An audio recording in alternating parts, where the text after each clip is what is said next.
السلام عليكم ورحمة الله وبركاته. سودو داودي أن كل وداغ وردق دقا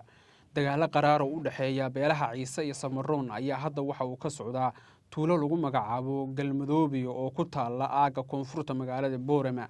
mid kamid ah dagaaladii ugu cuslaa ayaa hadda socda sida ay tilmaamayaan wararka iyo macluumaadkan helayno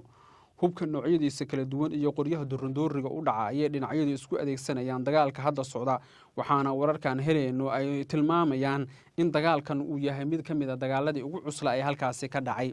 barqanimadii maanta dagaalku waxa uu ka bilowday deegaan lagu magacaabo Galmadoobe iyo deegaan lagu magacaabo Jidhi markii dambana wuxuu ku fiday deegaan la yiraahdo Cabdiqaadir ilaa la isla aaday tuulada lagu magacaabo Dixda Sheekh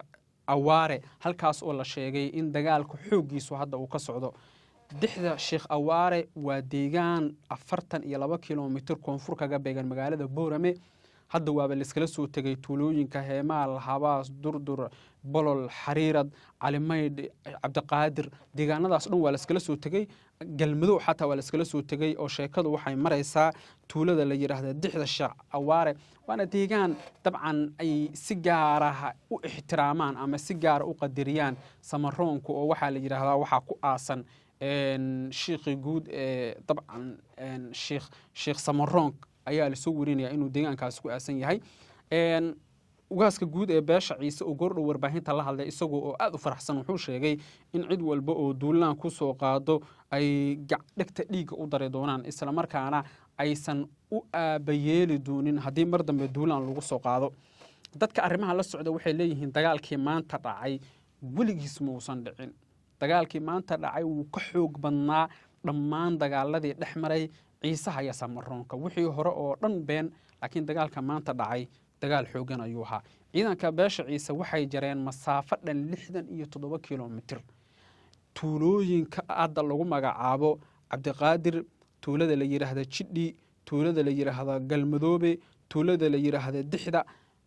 dhammaan deegaanadaas waxa gacanta ku haya beesha samaroon baa hore gacanta ugu haysay laakiin hadda Ciisaha ayaa gacanta ku haya khasaaraha dhimashada iyo dhaawacu warar kala duwan ayaa soo baxaya oo iskhilaafsan wararkan helayna waxay tilmaamayaan in dhinaca Ciisaha 8 askari ay ka dhinteen halka samaroonka 12 dhimashadooda ay marayso gaadiidka iyo dhaawacyada ilaa hadda iyaguna cadad iyo xisaab ma leh adeega isgaarsiinta ayaa guurdhow hawada laga saaray si aan loo ogaan xogta rasmiga ah ee khasaaraha ka dhashay dagaalada halkaasi ka dhacay dhinacyadu hubka isku adeegsanayeen ayaa la sheegay inuu ahaa hub halis ah oo aan hore loo arag horena loo tijaabin waana qoryaha shanshuutarka la yiraahdo oo la casriyeeyay oo Djibouti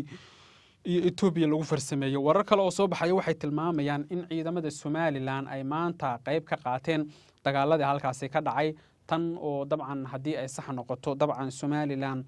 ceeb ku ah Djiboutina dagaalka ay soo gali doonto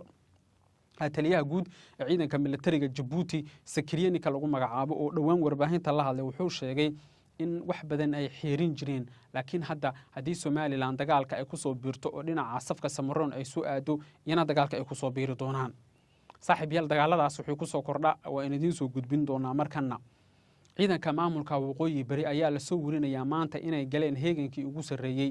guriga uu degan yahay garaadka guud ee beesha jaamac siyaad garajaamac garad Ismaaciil waxa hadda ka socda kulan gaar ah oo bahda warbaahintu ay dabajoog ka tahay iyadoo oo wararka iyo macluumaadka la helayo ay tilmaamayaan in laga yaabo in ay xaaladdu gaarto meel aad halis u ah saraakiil sarsaro oo ka tirsan ciidanka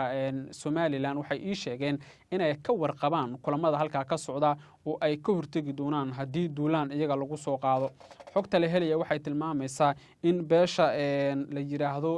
dhulbahantuhu ay doonayso inay weerarto ceergaabo inta ay Somaliland ku mashquulsan tahay xisaabaha iyo dagaalada iyo colaadaha Ciisaha iyo samaroonka ayaa la leeyahay dhinacan waa laga soo galaya Somaliland waana xogta hadda ugu halista badan oo aan helayo ee ku saabsan dagaalada halkaasi ka dhaca inay sababi karaan dhimasho iyo dhaawac maadaama Somaliland hadda aysan dagaal diyaar u ahayn